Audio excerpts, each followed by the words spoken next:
Hello friends, आपण मानक high school शिक्षा को स्वागत। आज आम दशम श्रेणी इतिहास बही थिबा द्वितीय पाठ भारत रे असहयोग आंदोलन और ओडिशा रे एहार प्रभाव से विषय रे किछि क्वेश्चन आंसर डिस्कशन करबा। जो माने प्रथम पाठर वीडियो देखिना जाई वीडियो देखिदबा। ठीक अछि। 69 क्वेश्चन देखिबा। कांग्रेस रो केउ वार्षिक अधिवेशन रे असहयोग आंदोलन चालू रखिबा पई निष्पत्ति निया जायथिला। अहमदाबाद वार्षिक अधिवेशन में असहयोग आंदोलन चालू रखा निष्पत्ति निया। ऑप्शन सी हो आंसर। 70 नंबर क्वेश्चन जालियानवाला हत्याकांड घटना को केउ कमिटी तदंत करथिला। 70 आंसर हो हंटर कमिटी। 71 क्वेश्चन असहयोग आंदोलन आरंभ दिन पूर्वाह्न रे केउ स्वाधीनता संग्रामी देहांत होइथिला। केउ स्वाधीनता संग्रामी। 71 आंसर हो सी बाल गंगाधर तिलक। 72 क्वेश्चन देखिबा। किए इंडिया विन्स फ्रीडम नामक पुस्तक लिखिथिले किए लिखिथिले। 72 आंसर हो डी मौलाना अब्दुल कलाम आजाद। ठीक अछि। 73 क्वेश्चन देखिबा। हंटर कमिटी केबे गठित होइथिला। हंटर कमिटी केबे गठित होइथिला। 73 आंसर हो ए 1919 अक्टोबर 14 तारीख। 74 क्वेश्चन देखिबा। किए ओडिशा प्रादेशिक कांग्रेस कमिटीर प्रथम सभापति थिले। किए थिले। 74 आंसर हो सी गोपबंधु दास ओडिशा प्रादेशिक कांग्रेस कमिटीर प्रथम सभापति थिले गोपबंधु दास। ठीक अछि। 75 क्वेश्चन देखिबा। केउ अनुष्ठान स्वराज समाचार पत्रिका प्रकाश करुथुला। केउ अनुष्ठान। 75 आंसर हो डी स्वराज मंदिर। 76 केउ तारीखरु भारत शासन आईन 1919 प्रचलित हैला। केउ तारीखरु। 76 आंसर हो बी डिसेम्बर 23 तारीखरु भारत शासन आईन 1919 प्रचलित हैला। 77 असहयोग आंदोलन समय रे कहार परिदर्शन को सत्याग्रही मानक द्वारा बासंद करा जायथिला। कहार परिदर्शन को। वेल्सर युवराज। वेल्सर युवराज। 78 क्वेश्चन देखिबा। महात्मा गांधी केउ दिन कटक रे जन समावेश को उद्बोधन देथिले। केउ दिन। 78 आंसर हो ए 1921 मसीहा मार्च मास 23 तारीख दिन कटक रे जन समावेश को उद्बोधन देथिले। 79 क्वेश्चन देखिदबा। कहार प्रेरणा रे संबलपुर जिला स्कूल रो छात्र माने असहयोग आंदोलन रे जोग देथिले। कहार प्रेरणा रे। 79 आंसर हो सी पंडित लक्ष्मी नारायण मिश्र। पंडित लक्ष्मी नारायण मिश्र। केउ लेखा पई 80 नंबर क्वेश्चन देखिदबा। केउ लेखा पई गोपबंधु को जेल दंड भोगिबा को पड़िथिला। केउ लेखा पई। 80 आंसर हो बी सत्य हेले सांघातिक। 2020 रे मध्य ए क्वेश्चन आसीची। 81 क्वेश्चन केउ संवादपत्र माध्यम रे कनिका अत्याचार लोकलोचन को आसीथिला। केउ समाचार माध्यम रे। 81 केउ संवादपत्र माध्यम रे। 81 आंसर हो डी समाज और उत्कल दीपिका संवादपत्र माध्यम रे कनिका अत्याचार लोकलोचन को आसीथिला। 82 क्वेश्चन कौन अच्छी। स्वाधीन भारतर प्रथम शिक्षा मंत्री किए। समस्ते जानी थिबो। 82 आंसर हो बी मौलाना अब्दुल कलाम आजाद। 83 क्वेश्चन केउठी इंग्रेज सरकार विरुद्ध रे महात्मा गांधी परिचालित प्रथम गण आंदोलन थिला। केउठा थिला। 83 आंसर हो सी असहयोग आंदोलन। 84 क्वेश्चन केबे लोकमान्य बाल गंगाधर तिलक देहांत होइतिला। केबे। 84 आंसर हो सी 1920 अगस्त 1 तारीख दिन। ठीक अछि। चौरा चौरी घटना केबे संगठित होइतिला। एटा वेरी वेरी इंपोर्टेंट। एटा प्रायतः क्वेश्चन आसे तो आमे देखिदबा। चौरा चौरी घटना केबे संगठित होइतिला। ऑप्शन डी 1922 मसीहा फेब्रुआरी 5 तारीख दिन। 86 क्वेश्चन देखिबा। किए असहयोग आंदोलन स्थगित निष्पत्ति को एक जातीय विपर्यय भाव में वर्णन करथिले। 86 आंसर हो ए सुभाष चंद्र बोस। ସୁଭାଷ ଚନ୍ଦ୍ର ବୋଷ ଅସହଯୋଗ ଆନ୍ଦୋଳନ ସ୍ଥଗିତ ନିଷ୍ପତ୍ତିକୁ ଏକ ଜାତୀୟ ବିପର୍ଯ୍ୟୟ ଭାବରେ ବର୍ଣ୍ଣନା କରିଥିଲେ। 87 କ୍ୱେଶ୍ଚନ୍ କ'ଣ ଅଛି? ଅଳକା ଆଶ୍ରମ କେଉଁଠାରେ ପ୍ରତିଷ୍ଠା କରାଯାଇଥିଲା? ଅଳକା ଆଶ୍ରମ ସମସ୍ତେ ଜାଣିଥିବ ପ୍ରାୟତଃ। ଅଳକା ଆଶ୍ରମ ଆମର ଜଗତସିଂହପୁରଠାରେ ପ୍ରତିଷ୍ଠା କରାଯାଇଥିଲା। 87ର ଆନ୍ସର୍ ହେଇଯିବ ସି। 88 ଦକ୍ଷିଣ ଆଫ୍ରିକାର କେଉଁମାନଙ୍କୁ ନିର୍ବାଚନ କରିଦେବାକୁ ପଡ଼ୁଥିଲା? ଏଇଟା ସମସ୍ତେ ଜାଣିଥିବ। ଦକ୍ଷିଣ ଆଫ୍ରିକାର ଭାରତୀୟମାନଙ୍କୁ ନିର୍ବାଚନ କରିଦେବାକୁ ପଡ଼ୁଥିଲା। ଠିକ୍ ଅଛି। 88ର ଆନ୍ସର୍ ହେଇଯିବ ବି।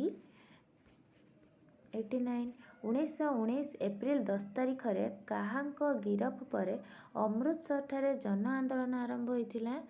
ଅପସନ୍ ସି ହେଇଯିବ answer doctor Saifuddin Kitchlew. Doctor Saifuddin Kitchlew. 90 question ଦେଖିବା। ଓଡ଼ିଶାର ଅସହଯୋଗ ଆନ୍ଦୋଳନର ଅଗ୍ରଗତି ସମୟରେ କିଏ ବାଲେଶ୍ୱରରେ ଏକ ଘରୋଇ ନ୍ୟାୟାଳୟ ପ୍ରତିଷ୍ଠା କରିଥିଲେ? କିଏ? 90 ନମ୍ବର ଆନ୍ସର୍ ହେଇଯିବ ଏ ଗୌରମୋହନ ଦାସ। 91 କ୍ୱେଶ୍ଚନ୍ କାହାର ମୂଳ ନାମ ଥିଲା ମହିଉଦ୍ଦିନ ଅହମଦ? 91ର ଅପସନ୍ ହେଇଯିବ ବି ମୌଲାନା ଆବୁଲ କାଲାମ ଆଜାଦ। ଠିକ୍ ଅଛି। 92 କାହାକୁ 1992ରେ ମରଣୋତ୍ତର ଭାରତରତ୍ନ ସମ୍ମାନରେ ଭୂଷିତ କରାଯାଇଥିଲା? କାହାକୁ? ସମସ୍ତେ ଏଇଟା ବି ମନେ ରଖିବ, very very important. Maulana Abul Kalam Azad. ଠିକ୍ ଅଛି।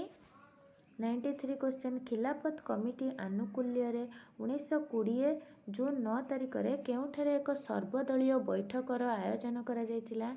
93ର ଅପସନ୍ ହେଇଯିବ ଏ ଆହ୍ଲାବାଦଠାରେ। 94 କେଉଁଠାରେ କଂଗ୍ରେସ କାର୍ଯ୍ୟକାରିଣୀ ବୈଠକରେ ଅସହଯୋଗ ଆନ୍ଦୋଳନ ସ୍ଥଗିତ ଘୋଷଣା ଅନୁମୋଦନ କଲା? ଏଇଟା 2019ର କ୍ୱେଶ୍ଚନ୍ ଆସିଛି। କେଉଁଠାରେ? 94ର ଆନ୍ସର୍ ହେଇଯିବ ଅପସନ୍ ସି ବରଦୋଳିଠାରେ। କେଉଁଠାରେ? ବରଦୋଳିଠାରେ। 95 କ୍ୱେଶ୍ଚନ୍ କେଉଁ ମସିହାରେ ମହାତ୍ମା ଗାନ୍ଧୀ ପ୍ରଥମ ଥର ପାଇଁ ଓଡ଼ିଶା ଆସିଥିଲେ? କେଉଁ ମସିହାରେ? ଅପସନ୍ ଏ 1921 ମସିହାରେ ମହାତ୍ମା ଗାନ୍ଧୀ ପ୍ରଥମ ଥର ପାଇଁ ଓଡ଼ିଶା ଆସିଥିଲେ। 96 କ୍ୱେଶ୍ଚନ୍ ଦେଖିଦେବା।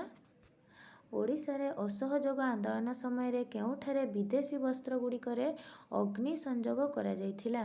96ର ଆନ୍ସର୍ ହେଇଯିବ ସି ପୁରୀଠାରେ। କେଉଁଠାରେ? ପୁରୀଠାରେ। 97 ଓଡ଼ିଶାରେ ଅସହଯୋଗ ଆନ୍ଦୋଳନ ସମୟରେ କେଉଁ ପ୍ରାଚୀର ପତ୍ର ଛାପିଥିବାରୁ ସମ୍ବଲପୁରର ମିଶ୍ର ପ୍ରେସ୍କୁ 25 ଟଙ୍କା ଜୋରିମାନା ଦେବାକୁ ପଡ଼ିଥିଲା? 97ର ଆନ୍ସର୍ ହେଇଯିବ ଏ ସ୍ୱରାଜ ସଙ୍ଗୀତ। ସ୍ୱରାଜ ସଙ୍ଗୀତ ପ୍ରାଚୀର ପତ୍ର ଛାପିଥିବାରୁ ସମ୍ବଲପୁରର ମିଶ୍ର ପ୍ରେସ୍କୁ 25 ଟଙ୍କା ଜୋରିମାନା ଦେବାକୁ ପଡ଼ିଥିଲା। 98 କ୍ୱେଶ୍ଚନ୍ ଦେଖିଦେବା। ସମାଜ ସମ୍ବାଦପତ୍ରରେ କେଉଁ ଲେଖା ନିମନ୍ତେ ଗୋପବନ୍ଧୁ ଦାସଙ୍କୁ 1 ମାସ ଜେଲ୍ ଯିବାକୁ ପଡ଼ିଥିଲା? କେଉଁ ମାସ? ନା କେଉଁ ଲେଖା ପାଇଁ?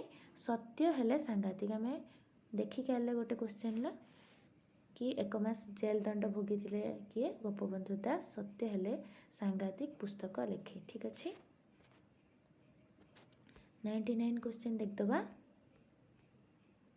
99 ଓଡ଼ିଶାର ଅସହଯୋଗ ଆନ୍ଦୋଳନ ସମୟରେ କିଏ କଟକ ମେଡ଼ିକାଲ ସ୍କୁଲ ତ୍ୟାଗ କରିଥିଲା?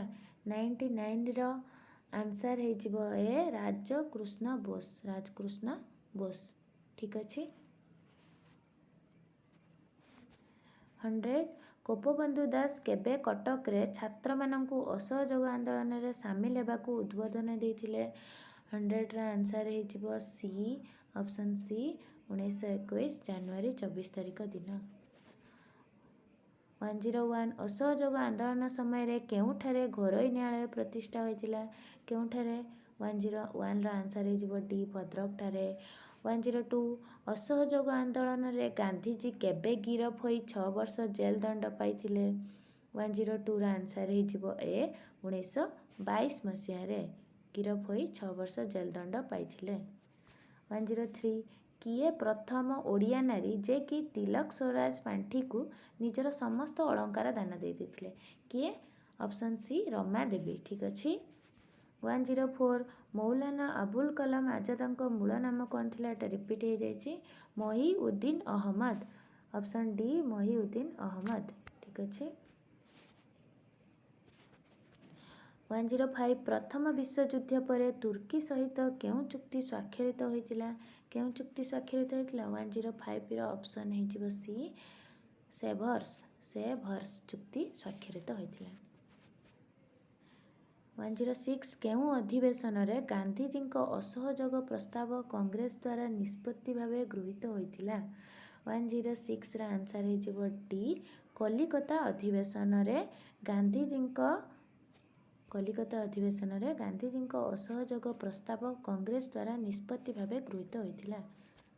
107 ମଣ୍ଟେଗୁ ଚେମ୍ସଫୋର୍ଡ ସଂସ୍କାର କେବେ ପ୍ରଚଳିତ ହୋଇଥିଲା? ମଣ୍ଟେଗୁ ଚେମ୍ସଫୋର୍ଡ ସଂସ୍କାର 1919 ମସିହାରେ ପ୍ରଚଳିତ ହୋଇଥିଲା। 1919। 108 ପ୍ରଥମ ବିଶ୍ୱଯୁଦ୍ଧ ପରେ ତୁର୍କୀ ଉପରେ କେଉଁ ଚୁକ୍ତି ଲଦି ଦିଆଯାଇଥିଲା? 108ର ଆନ୍ସର ହେଇଯିବ ବି, ସେଭର୍ସ ଚୁକ୍ତି ଲଦି ଦିଆଯାଇଥିଲା। 109 ଜାଲିଆନାବାଗ ହତ୍ୟାକାଣ୍ଡ ଘଟଣାକୁ କେଉଁ କମିଟି ତଦନ୍ତ କଲା? ଜାଲିଆନାବାଗ ହତ୍ୟାକାଣ୍ଡକୁ କେଉଁ କମିଟି? ହଣ୍ଟର କମିଟି ତଦନ୍ତ କରିଥିଲେ। 110 କଂଗ୍ରେସର କେଉଁ ବୈଠକରେ ଅସହଯୋଗ ଆନ୍ଦୋଳନ ସ୍ଥଗିତ ଘୋଷଣା କରାଗଲା? କଂଗ୍ରେସର କେଉଁ ବୈଠକରେ? ଅପସନ୍ ଡି ହେଇଯିବ ବରଦୋଳି ବୈଠକରେ ଅସହଯୋଗ ଆନ୍ଦୋଳନ ସ୍ଥଗିତ ଘୋଷଣା କରାଗଲା। ଠିକ୍ ଅଛି, ଏଇଟା ଇମ୍ପୋର୍ଟାଣ୍ଟ, 2020ରେ ବି ମଧ୍ୟ କ୍ୱେଶ୍ଚନ୍ ଆସିଥିଲା।